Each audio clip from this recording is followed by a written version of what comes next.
Hey, it's your girl Shay Shay. Welcome to the channel if this is your first time, and welcome back if you've been here before. Alan Turing helped Britain win World War II.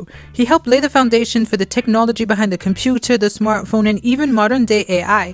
Today he's celebrated as a national hero and even features on the £50 notes. But when he was alive, Britain persecuted him for being gay. How does a country turn one of its greatest minds into a criminal? Let's talk about it. Everything in this video is alleged. I'm only spreading the word on the curb and in no way giving my own personal opinion.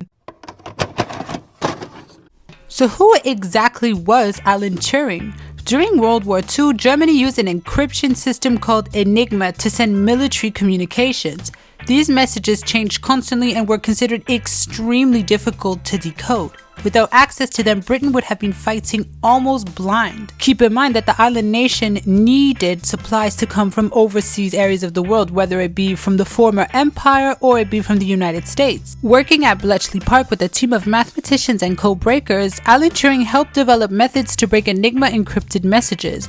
This gave the Allies access to critical military intelligence they otherwise would not have had. Many historians believe the work helped shorten the war and save millions of lives. Indeed, some estimates say that the war could have continued all the way up until 1947, 2 years after it ended in real time.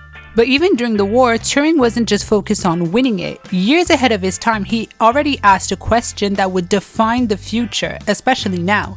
Can machines think? The idea would later become one of the foundations of modern computing and artificial intelligence. By the end of the war, Alan Turing wasn't just a brilliant mathematician, he was one of the most important scientific minds of his generation. And still, what came next wasn't recognition, it was the law he lived under. A very harsh one at that.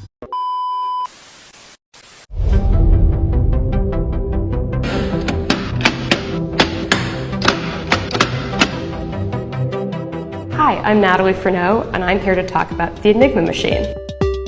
The four-rotor Enigma machine works by a series of substitution ciphers. A goes to B, B goes to C, etc. The simplest form of a substitution.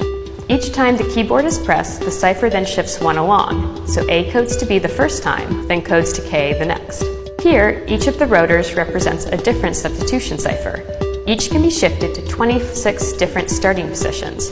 The rotors are interchangeable to add complexity. At the end is a reflector, so the signal goes back through the rotors again. Then finally, the steckers at the front board are another substitution. All in all, this gives 151 trillion combinations that were then used to encrypt critical strategic information that would be exchanged between U-boats and Central Command. So why is this machine so important? To crack the codes, the engineers, under the guidance of Alan Turing at Bletchley Park, used electromechanical machines called bombs, and later the Colossus, now regarded as the first programmable electronic computer. By cracking the Enigma code, it has been estimated that World War II was shortened by 2 years, as previously indecipherable intelligence could now be intercepted and acted upon. This Enigma machine is one of several computing lots from Gen 1, the collection of Paul G. Allen. This will be available for viewing beginning September 6th at Rockefeller Center. Hope to see you there.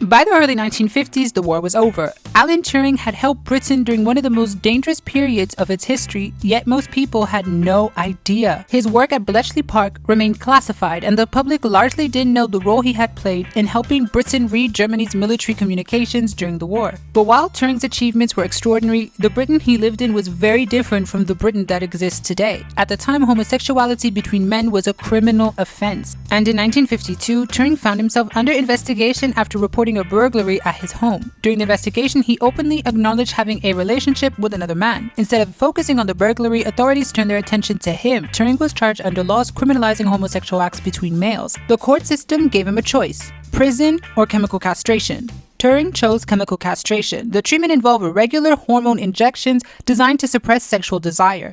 The effects were severe. He experienced significant physical changes, emotional distress, and increasing humiliation. His security clearance was revoked. The very government that had once trusted him with some of the most sensitive secrets the country held now considered him a security risk. A man who had helped change the course of the war was being punished, not for what he had done, but for who he was.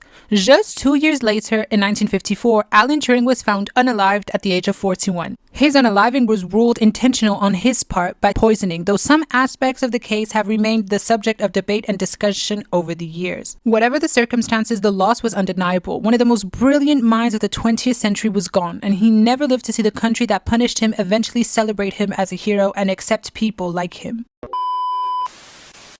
The father of AI and computer science was a war hero and a queer icon. This is the story of Alan Turing. In the 1920s, mathematicians were debating on whether every mathematical question had a solution. Were there unsolvable problems, or are there solutions that we just haven't come up with yet? It sounds like a very philosophical question, but a 24-year-old Alan Turing came up with the answer by inventing the theory of computers. Alright, people built computing machines before him, but Turing was the first person to think of a computer as a theoretical object capable of carrying out any algorithm or program. He proved that there are questions that algorithms and computers can't solve. For instance, it's impossible to write a program that will predict whether another program will halt or run forever. At 26, he was recruited to work on the war effort to decode German messages, like where an attack was going to take place. It's estimated that his work helped shorten the war by 2 years, saving millions of lives. But that's not even the end of it, because in his 30s, he became the first person to write a paper on artificial intelligence. Most of his work was secret, so he didn't get much praise for it while he was alive. Instead, the government found out that he had a boyfriend, so he was charged with gross indecency and banned from ever working for the government again. And as punishment, he was chemically castrated, which made him impotent, it made him grow breast tissue, and 2 years later, unfortunately, he was found dead.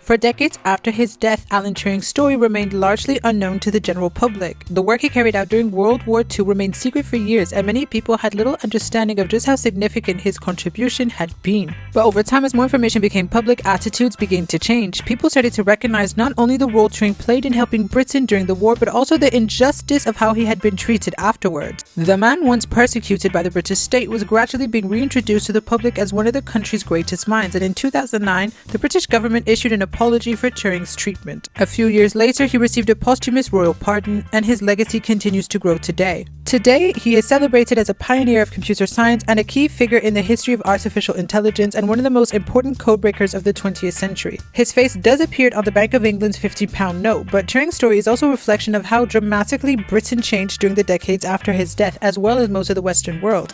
In 1965, homosexual acts between men were partially discriminalized in England and in Wales. Over the following decades, LGBT rights continued to expand across the United Kingdom. Discriminatory laws were repealed, legal protections were introduced, and public attitudes gradually shifted. In 2004, the Gender Recognition Act created a legal process allowing transgender people to obtain recognition of the gender under UK law. And in 2013, same-sex marriage was legalized in England and Wales, followed shortly afterwards by Scotland, and Northern Ireland would later legalize same-sex marriage in 2020. It was too late for Alan Turing, who was gone by 1954. He never got to see the country that persecuted him celebrate people like him. His story today remains an important reminder of how quickly societies can change and of the human cost when that change comes too late for those who needed it most. If you haven't already done so, please like, share, comment, and subscribe. It really does help the channel. Thank you so much for watching. I really do appreciate it, and I will catch you all in the next video. Shay out.